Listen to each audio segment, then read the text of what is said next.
Hello and welcome to देसी पटाखा। मैं हूं आराधना आपके साथ। बिग बॉस के घर में बड़ी हलचल। बिग बॉस के घर में अब आ चुका है ब्रीफ केस टास्क। और इस ब्रीफ केस टास्क में है मोटा पैसा।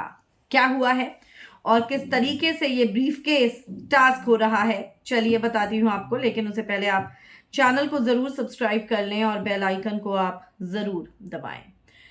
बिग बॉस के घर में ब्रीफकेस टास्क शुरू हो चुका है। खबर है कि बिग बॉस ने एक इविक्शन प्लान किया है और वो इविक्शन ब्रीफकेस टास्क के जरिए होगा।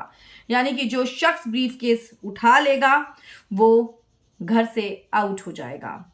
और इस ब्रीफकेस में छोटी रकम नहीं है। आपको बता दूं कि जो विनर होगा उसको 50 लाख रुपए मिलेंगे। लेकिन ब्रीफकेस में 20 लाख रुपए रखे गए हैं। बोली लगानी है। जितनी बोली लगेगी, जितना ज्यादा पैसा बढ़ेगा, उतना ही पैसा विनर के अमाउंट से कम होता जाएगा। अब यहां पर अविनाश और ईशा जैसे दो शातिर खिलाड़ी घर के अंदर हैं जो अपना दिमाग लगाएंगे और वो ये जानते हैं कि विनर तो वो दोनों नहीं बनेंगे। नंबर 1 पर अभी तक उनको ये लग रहा था कि विवियन पहुंचेगा, लेकिन किसी को नहीं पता था कि नंबर 1 पर रजत दलाल लैंड अप करेगा, क्योंकि रजत जितने वोट्स किसी को नहीं आ रहे। नंबर 1 पर है रजत दलाल। और अब कहीं ना कहीं ऐसे में अविनाश और ईशा इस ब्रीफकेस टास्क का फायदा जरूर उठाएंगे। विनर नहीं बन सकते तो क्या हुआ, एटलीस्ट आप उतना विनिंग अमाउंट तो उठा ही सकते हैं ना। और इससे सबसे बड़ा झटका विनर को लगेगा। क्यों? क्योंकि जितना अमाउंट विनर जीत के लेके जाएगा उससे कहीं ज्यादा अमाउंट तो ब्रीफकेस टास्क को उठाने वाला, यानी कि उस ब्रीफकेस को उठाने वाला ले जाएगा।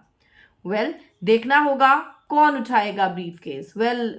मेरा ऐसा मानना है ईशा, अविनाश, मे बी चुम, या चुम माइट नॉट, क्योंकि चुम ईमानदार है और मुझे नहीं लगता वो पैसों के लिए ब्रीफकेस को उठाएगी। और वो ये सोचेगी कि मैं मे बी टॉप 3 में लैंड अप हो जाऊं। पर चांसेस उसके भी हैं ब्रीफकेस उठाने के, क्योंकि ये तीनों जानते हैं ये तीनों ही नंबर 1 पर नहीं पहुंच पाएंगे।